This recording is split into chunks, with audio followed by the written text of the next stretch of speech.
성도 여러분 안녕하십니까? 안녕하세요. 네, 오늘 하루도 잘 지내셨습니까? 네.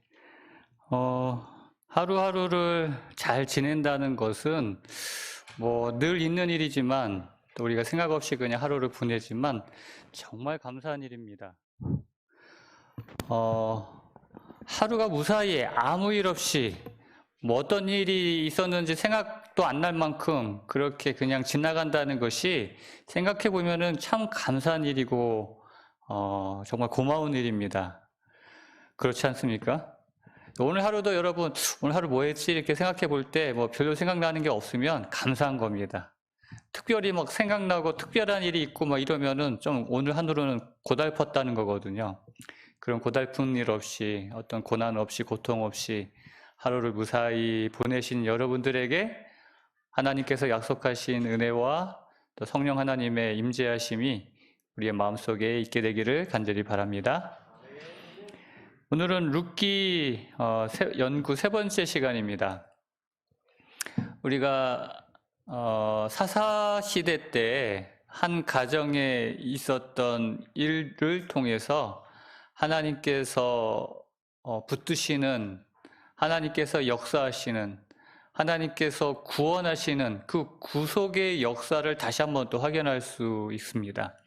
오늘 이 룻기의 이 한 가정, 또 한 여인의 삶을 통해서 하나님께서 살아계시며 또 역사하시고 또 섭리하시는 놀라운, 특별히 이 구원의 그 역사 속에서 그냥 이 인간의 우리의 삶이 그냥 이렇게 오늘처럼 별일 없이 아무 일 없이 보통의 날처럼 지나가는 것 같지만은 이것이 하나님의 섭리 아래, 구원의 역사 아래 중요한 한순간이 될 수도 있다는 것을 생각해 보면 오늘 하루가 참 얼마나 소중한지를 다시 한번 우리가 느끼게 됩니다. 오늘 이 룻기, 오늘은 2장에 있는 말씀부터 보겠는데요. 다시 한번 그 말씀을 통해서 하나님의 섭리를 좀 살펴보겠습니다. 룻기 2장의 1절부터 있는 말씀을 보겠습니다. 나오미의 남편 엘리멜렉의 친족으로 유력한 자가 있으니 그의 이름은 보아스더라. 우리가 지난 시간에 그 베들레헴에 그 이스라엘에 큰 기근이 있어서 그 기근을 피하여 모압 땅으로 갔던 엘리멜렉의 가정의 그 비극을 보았습니다. 남편이 죽고 두 아들이 죽고 두 며느리와 함께 다시 고향 땅으로 돌아오는 그 나오미, 그 시어머니 나오미의 그 고달픈 삶을 보았고요. 그 돌아오는 나오미를 쫓아서 함께 온 또 룻의 그 아름다운 모습을 보았습니다. 이제 나오미와 룻이 베들레헴에 왔어요. 베들레헴에 왔는데 2장 1절에는 나오미의 남편 엘리멜렉의 친족으로 유력한 자, 그 보아스라는 사람이 있었더라라는 이야기로 2장이 시작이 됩니다. 우리가 소설을 읽거나 어떤 영화를 보게 되면 복선이라는 게 있습니다. 그 내용과는 상관없는 것 같은데 앞으로 일어날 일에 대하여 어떤 그 실마리를 제공해주는 어떤 그런 복선이 있거든요. 지금 이 2장 1절에 있는 이 말씀도 앞으로 전개될 이 룻기의 내용에서 가장 굉장히 중요한 복선을 지금 깔아주고 있어요. 엘리멜렉의 친족 보아스라는 사람이 있더라라는 이야기를 통해서 앞으로 중요한 일이 이제 이 일을 통해서 전개될 것이라는 예고를 이제 미리 해주고 있는 것입니다. 근데 2절에 이제 모압 여인 룻이 나오미에게 이르되 원하건대 내가 밭으로 가서 내가 누구에게 은혜를 입으면 그를 따라서 이삭을 주겠나이다 하니 나오미가 그에게 이르되 내 따라 갈지어다 하매. 나오미와 룻이 고향 땅, 나오미의 고향 땅이죠. 룻에게는 뭐 전혀 가본 적도 없는 타국 땅, 낯선 땅입니다. 근데 그 땅에 왔는데 그곳에는 사실 이 나오미조차도 그 자기의 어떤 친족, 보아스라는 가까운 친족이 있다는 것조차 인식하지 못했던 상황입니다. 처음에는. 그리고 경작할 땅조차 없는, 굉장히 돌아오긴 했지만은 그 삶의 무게가, 그 깊이가 전혀 가벼워지지 않는, 여전히 고향 땅에 돌아왔다고 해서 바뀌어지지 않는 삶의 모습을 보게 됩니다. 그가 모압 땅에 있었다고 해도 또 이 고향 땅에 돌아왔다고 해서 바뀌어지지 않는 그 고달픈 삶의 모습이 지금 보여지고 있거든요. 근데 나오미는 그렇다 치더라도 그 시어머니 나오미를 따라 이 낯선 이국 땅에 온 룻은 정말 뭐라고 할까요? 그가 시어머니를 따라올 때 그가 기대했던 어떤 삶이 있었을까요? 내가 이제 시어머니를 따라가면 시어머니의 고향 땅에는 고향을 떠날 때 우리 시어머니가 경작하던 땅이 만평이 있었다는 이야기를 듣고, 그래도 우리 고향 땅, 어머니의 고향 땅에 가면 그래도 먹고는 살 수 있겠구나 하는 어떤 그런 기대감이 있었을까요? 그런 기대감조차 아무것도 없었거든요. 지금 여기에서 있는 것처럼, 시어머니를 따라가봤자 그 인생길은 뻔한 인생길이었습니다. 고달픈. 그래서 자기 땅 한 평 없는 남의 땅에서 떨어진 이삭을 주어야만 하는, 그래야만 먹을 수 있는 그런 고달픈 인생길이 펼쳐져 있다는 그런 뻔한 길인데도 불구하고 룻은 나오미를 쫓아왔다는 것이죠. 근데 룻이 나오미를 쫓아올 때 그 1장 14절에 룻이 나오미를 붙쫓았더라라는 그런 이제 표현을 합니다. 이 붙쫓았다라는 이 표현은 순우리말입니다. 이것은 그냥 이렇게 정말 말 그대로 붙잡고 쫓아간다는 그런 어떤, 요즘은 잘 사용하지 않는 그런 표현이죠. 근데 이 룻이 나오미를 붙쫓았더라라는 이것을 다른 성경 번역들은 이렇게 표현합니다. 룻이 시어머니에게 매달렸습니다. 또 새 번역 성경은 룻은 오히려 시어머니 곁에 더 달라붙었다. 현대어 성경은 룻은 시어머니 곁에 꼭 붙어 떠나려 하지 않았다. 이 모습을 여러분 상상해 가시죠. 지금 룻이 시어머니 곁에 지금 어떻게 하고 있어요?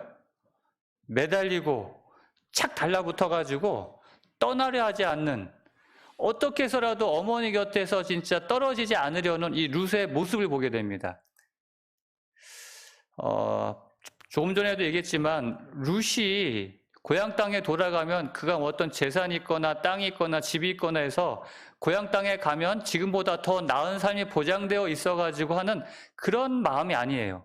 고향 땅에 이 룻을 쫓아간다고 해도 여전히 고달픈 삶이 뻔하지만 이 룻은 지금 나오미를 어떻게 하고 있어요? 절대 떨어지지 않겠다는 어떤 결심을 지금 보게 됩니다. 매달리는, 어떻게 해서더라도 정말 끝까지 붙잡고야 말겠다는 이 모습 속에서 룻이 어머니에 대한 어떤 마음이 느껴집니까? 진심이 느껴지는 것이죠. 우리가 하나님께 대하여, 예수님께서 그 포도나무의 비유에 대해서 말씀하시면서 이런 말씀하셨죠. 그 가지가 그 나무에 붙어 있으면 이라는 말씀을 하세요. 그 표현이 저는 생각이 납니다. 붙어 있다. 옛날에 미국에서 목회하시다가 은퇴하시고 이제 한국에 오셔가지고, 제가 전에 산성동교회에서 목회할 때 지량리교회 은퇴하시고 지량리교회를 섬기셨던 그 목사님이 계셨어요. 굉장히 말씀이 참 은혜로우시고, 그래서 대전지구 우리 지구 장막회를 했었는데 그 목사님을 강사 목사님으로 초청해서 이렇게 말씀을 들었던 기억이 납니다. 근데 다른 건 하나도 기억이 안 나는데 이 말씀 하나 딱 기억나요.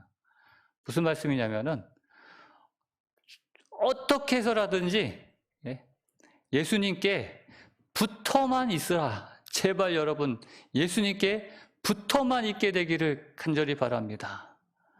지금도 그렇게 막 호소하시는 그 목사님의 모습이 선하게 기억납니다. 붙어만 있어달라는 것이에요. 그게 바로 이런 모습 아닐까요?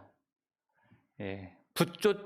붙쫓았더라라는 이 루시, 그 시어머니에 정말 매달리고 정말 더 달라붙어가지고 꼭 붙어 떠나려 하지 않는, 예, 이러한 모습으로 예수님이 주시는, 하나님이 주시는 어떤 그 무언가를 바래서가 아니라, 예, 우리가 뭐 구원이나 하늘에서 얻게 될 그 어떤 것을 바래서가 아니라 그저 예수님이 좋아서 이렇게 그냥 어떻게 해서든지 붙어만 있기를 원하는 그러한 모습이, 이 룻의 모습이 오늘 저와 여러분의 모습이 되길 원하는 것입니다. 그러니까 이랬던 이 룻의 그 진심이 지금 이 2장에서 나와 있는 거예요. 룻이 그 어머니에게 왔는데 여전히 정말 아무것도 없는 상황에서 그 어머니를 모시기 위하여, 어머니를 봉양하기 위하여, 예, 지금 그 보리 추수할 때니까 그 어느 밭에 가가지고 그 주인에게 은혜를 입어서 그 밭에서 이삭을 주겠다라고 이제 이야기하는 것입니다. 레위기 19장에 보면은 그 하나님께서 그 이스라엘 백성들에게 이제 말씀하시기를 너희가 땅에서 곡식을 거둘 때에 떨어진 이삭을 다 줍지 말라 그랬어요. 내버려 두라 그랬습니다. 누구를 위하여? 가난한 사람을 위하여 내버려 두라 그랬습니다. 하나님께서는 늘 그 고아와 과부, 그 당시에 정말 가난한 고달픈 사람들의 대명사라고 할 수 있는 고아와 과부를 그들의 아버지라고 본인 스스로고 이야기할 만큼, 그래서 이 세상 살면서 우리 사람들에게 꼭 그들을 이렇게 신경 쓸 수 있도록 하는 여러 말씀들을 하셨어요. 그래서 떨어진 이삭을 줍지 말라는 그래서 이 룻도 이 당시에 이 사람들의 가난한 자들을 위한 이런 선한 풍습에 대하여 기억하고 있었던 것 같습니다. 그래서 자기가 이제 밭에 가서 이삭을 주겠다는 그런 이야기를 했고요. 나오미는 이때 왜 같이 못하였을까라고 했을 때 그가 이제 먼 여행길에 지쳐 있었거나 아마 그가 이제 연로한 나이가 되어서 이삭 죽기조차 할 수 없는 그러한 몸 상태였다는 것을 우리가 짐작할 수 있어요. 그러니까 만약에 나오미 혼자 진짜 고향 왔으면 어쩔 뻔했습니까? 진짜 아무것도 못하고 진짜 굶어 죽기 딱 좋은 그런 상황이었을 것 같아요. 근데 룻이 정말 이런 고달픈 시어머니를 위하여 쫓아왔다는 것 자체가 정말 얼마나 감동인지 모릅니다. 아마 나오미는 그렇게 이삭을 주겠다는 그런 룻의 그 이야기를 보면서 아유, 저 녀석이 괜히 나를 따라와서는 생고생만 하는구나, 아마 그런 측은한 마음이 들었을 것 같아요. 이제 3절에 가서 룻이 가서 베는 자를 따라 밭에서 이삭을 줍는데 우연히 엘리멜렉의 친족 보아스에게 속한 밭에 이르렀더라. 4절, 마침 보아스가 베들레헴에서부터 와서 베는 자들에게 이르되. 자, 여기 두 단어가 이렇게 눈에 띕니다. 이 룻이 이제 밭에 가서 이삭을 줍는데 어느 밭에 갔다고요? 아까 1절에 그 엘리멜렉의 친족 보아스라는 사람에 대해 소개가 나와 있었는데 그 엘리멜렉의 친족 보아스의 밭에 어떻게 해요? 우연히 이르렀다라고 이야기합니다. 그런데 그렇게 룻이 우연히 보아스의 밭에 갔는데 또 마침 또 누가 왔다고요? 보아스가 그 밭에 왔다는 것이에요. 자, 우리가 이제 성경을 보면서 참 재미있는 표현이에요. 우연히 룻은 그 보아스의 밭에 갔고 또 보아스는 마침 그때 이 밭에 와가지고 두 사람이 만나게 돼요. 여러분들은 어떻게 생각하십니까? 우리 인간의 눈에 보기에는 정말 우연히 또 하필 또 마침 그때 이러한 이제 상황을 우리가 종종 겪게 됩니다. 우리 인생 살 때도 이제 우연히 또 마침 이러한 상황을 만나게 될 때가 종종 있어요. 사람들은 우연히라고 이야기하지만 성경에서는 또 우리 믿음의 눈으로 바라볼 때는 이것을 하나님의 섭리라고 이야기합니다. 우연히 성경에서 우리 세상 역사에서 일어나는 일들처럼 보이는 일들이 하나님의 그 세상 주관하신 하나님의 역사 속에서 믿음의 눈으로 본다고 한다면 그것은 하나님의 섭리라는 것이죠. 여러분의 인생은 어떻습니까? 오늘까지 살아온 여러분들의 인생은 우연히 어떻게 살다 보니까 그냥 여기까지 오신 것 같아요? 아니면 하나님의 섭리와 계획 속에 오늘 이 자리에 앉아 계신 것 같습니까? 하나님의 은혜와 또 하나님의 그 인도하심에 대해서 한번 생각을 해보겠습니다. 하나님의 은혜, 하나님의 인도하심. 우리는 그 하나님의 뜻대로 되기를 원합니다라는 이야기를 많이 합니다. 기도할 때 특별히 그런 얘기를 많이 하죠. 하나님의 뜻대로 이루어지고 또 우리가 그렇게 우리도 순종하기를 원한다는 말씀을 이야기를 하는데 우리가 세상에 있는 모든 일이나 또 내 삶에서 일어나는 그런 모든 일들이 하나님의 뜻대로 된다고 한다면 굳이 내가 나서서 뭔가를 해야 될 필요가 있을까라는 생각을 하게 될 때가 있어요. 그런 생각 해본 적 없으신가요? 내 삶이나 이 세상 역사가 하나님의 뜻과 하나님의 계획에 의해서 움직인다고 한다면 사실 내가 뭐 노력하거나 내가 뭐 한다고 해가지고 뭐 내가 해결하려고 나선다고 해가지고 바뀌어지는 게 없지 않나 하는 생각이 들 때가 있다는 것입니다. 그래서 무슨 생각하냐면 나는 그저 뭐 기도만 하면 되지 않나, 하나님의 뜻이 이루어지기를 원하나이다 하고 이렇게 기도만 하면, 여러분은 어떻게 생각하십니까? 저는 이 기도에 대해서 특별히 이런 말씀, 화해 부인께서 실물교훈에 하신 이 말씀을 저는 기억을 합니다. 기도는 결코 의무를 대신할 수 없다. 여러분, 기도의 그 능력이라는 것은 정말 대단합니다. 지난주 새신자 성경 연구반에서 기도에 대해서 제가 말씀드렸는데 혹시 우리 고찬순 성도님 기억하십니까? 예, 기도는 하늘 창고를 여는 열쇠, 믿음의 손에 있는 열쇠이다. 기억하시죠? 정말 하늘 창고를 여는 그 놀라운 축복의 창고를 여는 그 열쇠가 바로 기도거든요. 근데 우리가 기도만 한다고 해가지고 나는 가만히 있고 그냥 기도만 한다고 해서 무슨 일들이 다 이루어지는가 아니라는 것이죠. 내가 해야 될 일이 있다는 것입니다. 기도가 의무를 대신할 수는 없다는 것이에요. 우리가 운전할 때 기도하지 않습니까? 특히 먼 거리 갈 때는 그냥 가까운 거리 왔다 갈 때는 사실 기도 잘 안 하지만 먼 거리 갈 때는 기도하지 않나요? 오고 가는 길 하나님의 천사로 안전하게 잘 다녀올 수 있도록 보호해 주세요. 자, 기도했어요. 그럼 이제 어떻게 해요?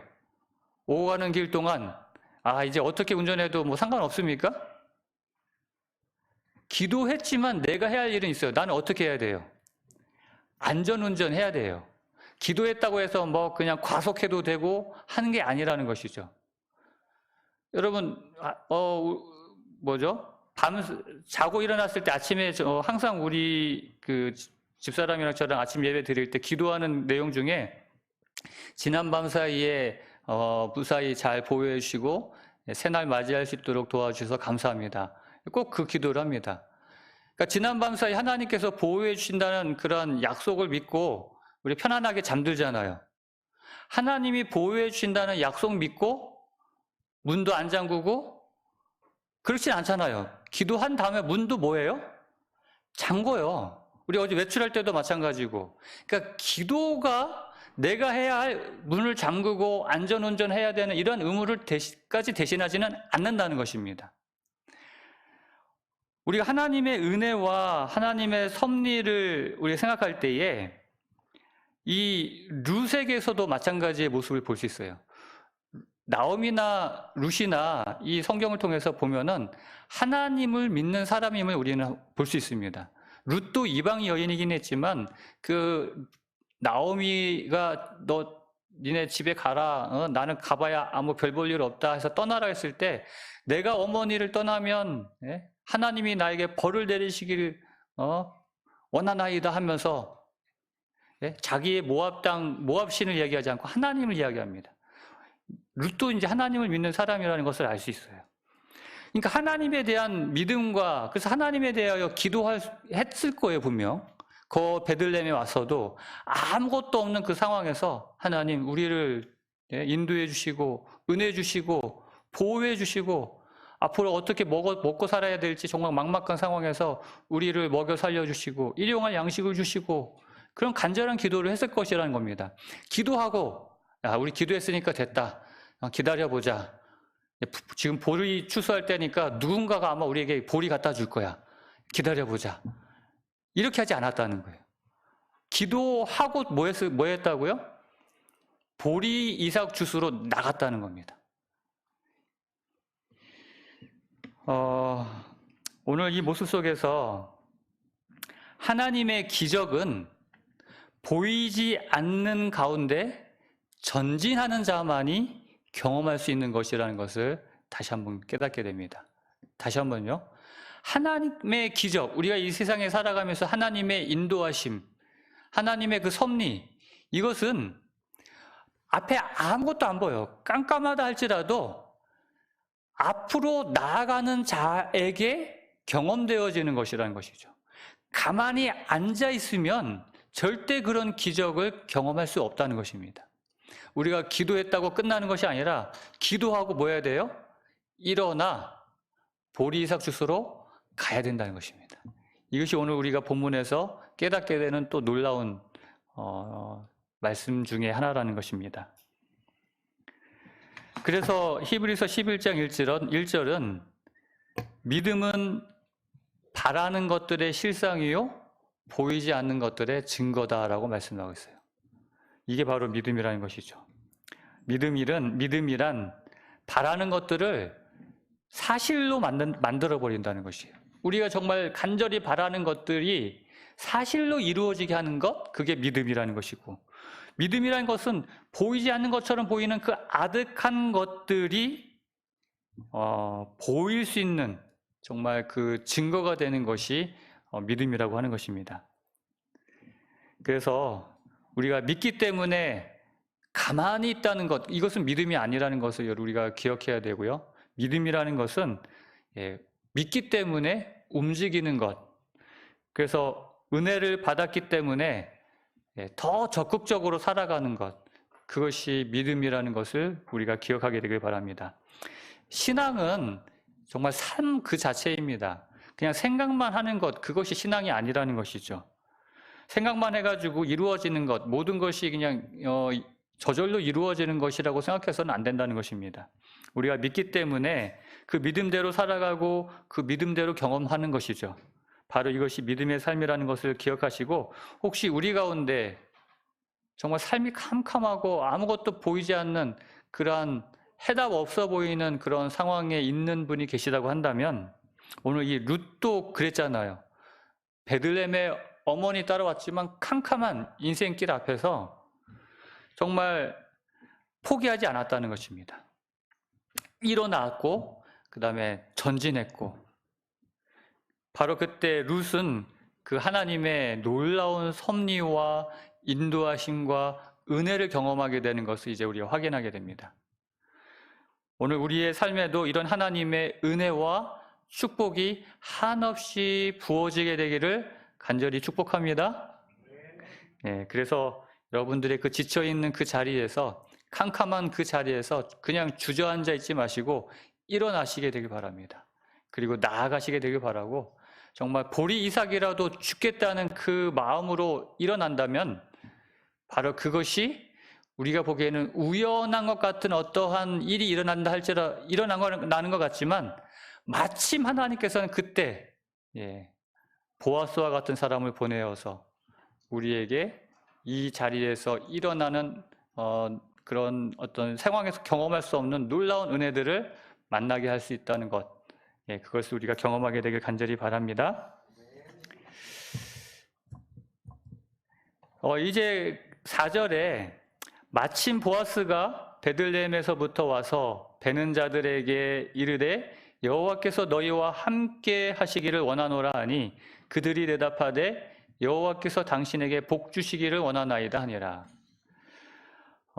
이 말씀에서 그 보아스의 그 모습이 보여집니다. 보아스가 어떤 인생을 살아가고 있었는지, 그가 어떠한 삶을 살고 있는지를 이 한 절에서 보여주고 있어요. 보아스가 이제 그 배는, 그 보리배는 그곳에 와서 그 보리배는 그 종들에게, 그래서 종들인지 그 소장농인지 모르겠지만 아무튼 그 일꾼들에게 이렇게 얘기합니다. 여호와께서 너희와 함께 하시기를 원하노라. 그랬더니 그 일꾼들도 이야기하기를 여호와께서 당신에게 복 주시기를 원하나이다.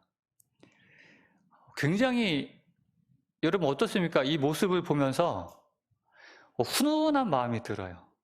어떻게 보면 주인과 어떤 종의 관계가 아니라, 어떤 상하 관계가 아니라 한 동역자로서 서로를 위하는 그런 따뜻한 마음이 여기에 느껴져요.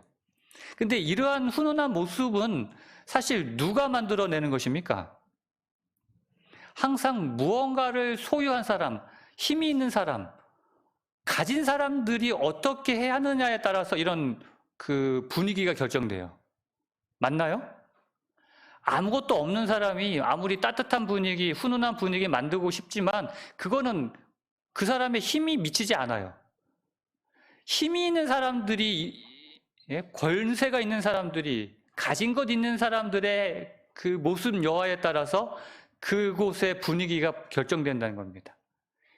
지금 이 보면은 이 보아스는 정말 유력한 사람이에요.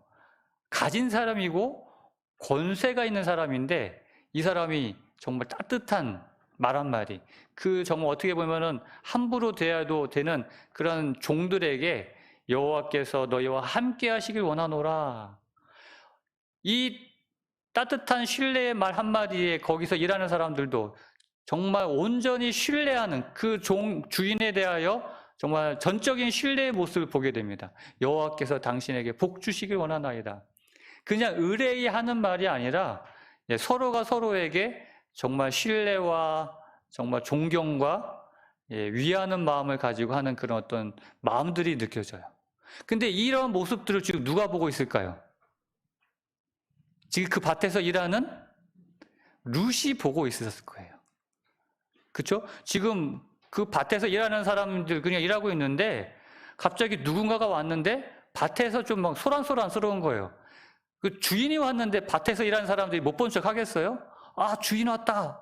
아, 보아스 왔다. 하면서 막 일하다 말고 다 이제 서로 인사하느라고 막 정신 없었겠죠? 근데 보아스가 먼저 여호와께서 너희와 함께 하시길 원하노라. 그랬더니 종들이 또 여호와께서 당신에게 복 주시길 원하나이다. 이러한 모습을 룻이 보는 겁니다. 근데 이 다음에 요건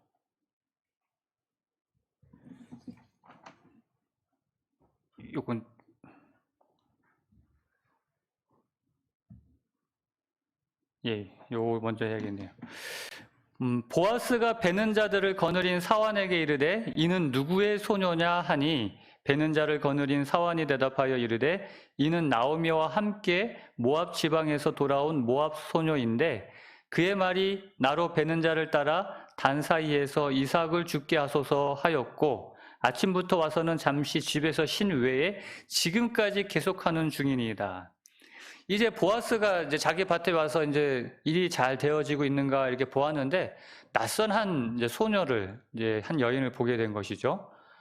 다 아는데 지금 자기 밭에서 누가 일하는지 다 아는데 웬 낯선 소녀 하나가 이제 이삭을 줍고 있는 게 보인 것이에요. 누구지? 하고 물으니까 이제 그 일하는 사환이 이야기한 겁니다. 아, 왜 얼마 전에 우리 베들레헴이 떠들썩하지 않았습니까? 그 나오미가 왔잖아요. 그 나오미와 함께 온 그 모압 지방에서 함께 온 그 며느리입니다. 모압 소녀입니다. 그러면서 뭐라고 얘기하냐면은 그의 말이 나로 베는 자를 따라 단 사이에서 이삭을 죽게 하소서 하였고 아침부터 와서는 잠시 집에서 쉰 외에 지금까지 계속하는 중이니다. 이 말을 지금 하고 있어요. 지금 이 사환이 보기에 이 소녀, 이 룻이 어떤 모습으로 보여졌어요? 와, 저 룻을 보니까 괜찮은 소녀다 라고 지금 이 사환이 느껴진 거예요. 그렇죠?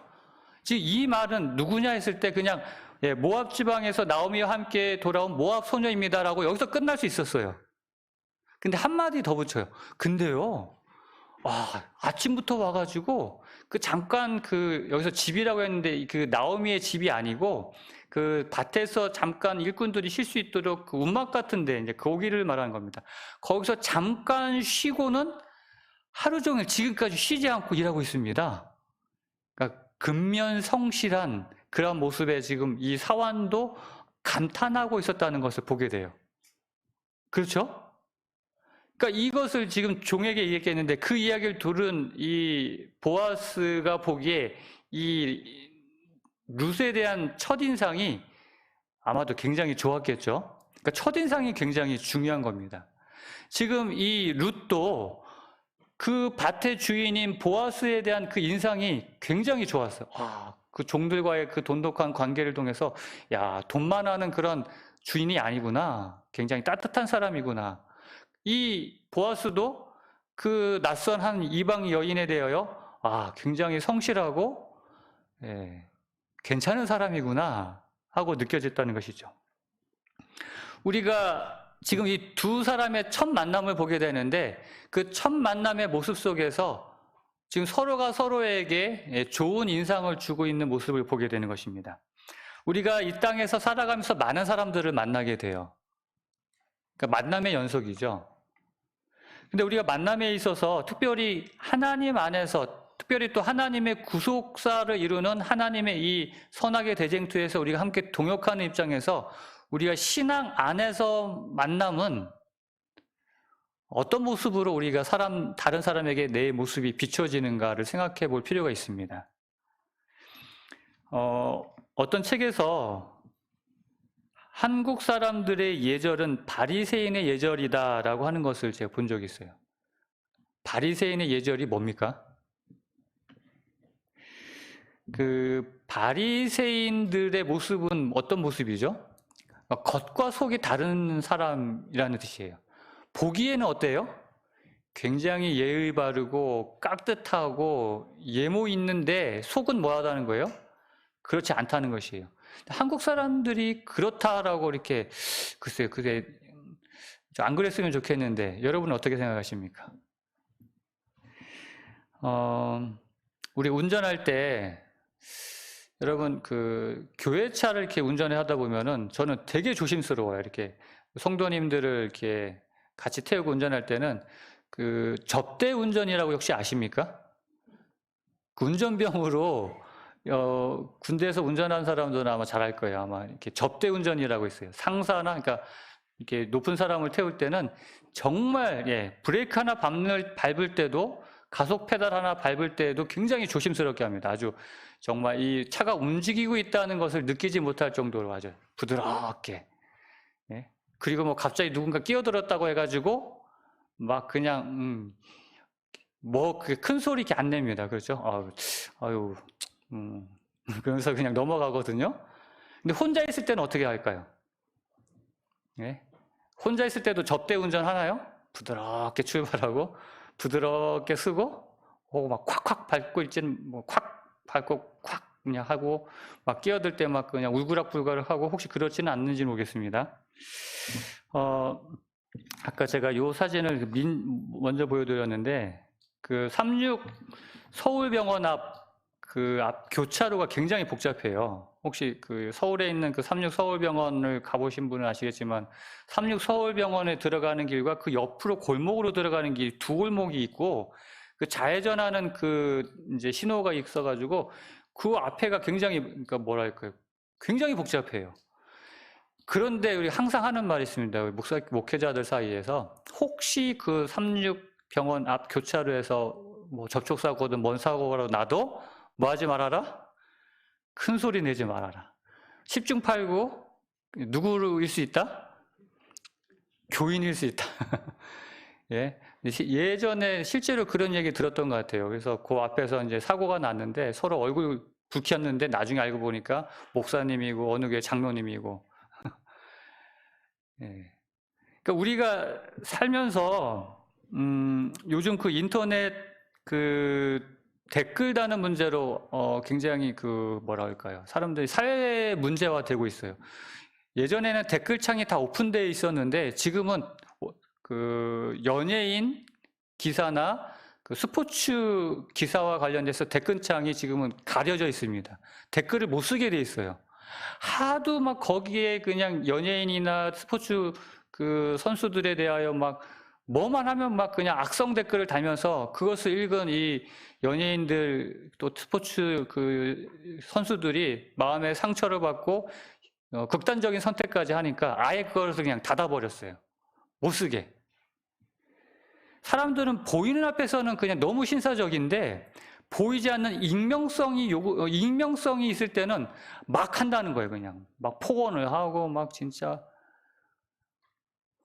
그 빌 하이벨스 목사님이 이런 말씀을 했습니다.